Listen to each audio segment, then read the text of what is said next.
مصدومه انه الرجال اللي سواه يعني شيء كبير، يعني الاهل ما يسووه. الله يرزق الرجال.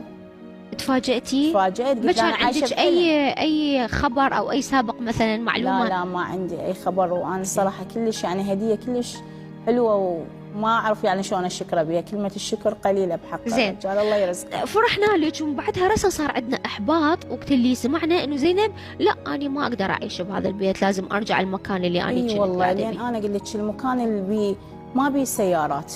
زين. وانا عندي متوسطه وابتدائيه. اوكي. يعني صعبه، قلت بالعطله اروح اقعد بيه، لان البيت حلو يعني قاعدين راحه نفسيه. اكيد طبعا. كله سيراميك ومكانه كلش حلو يعني، بس هو سيارات بالديوانيه؟ بالديوانيه؟ اي والله بالديوانيه. زين. ممكن انه يعني تقدرين تشترين سياره تروحي وترجعين بيها وتبقين قاعده، لو انت الا ترجعين لمكانك؟ لا انا اذا صار عندي سياره اكيد راح ارجع اقعد بيه، لان هو البيت حلو. حتى بالعطله انا راح اقعد بيه. زين. يعني حتى لو ما عندي سياره بالعطله اقعد بيه. ليش؟ لان ما عندي مدارس هسه على مود المدارس. يعني أكيد. بين متوسطه وبين ابتدائيه. اوكي. طيب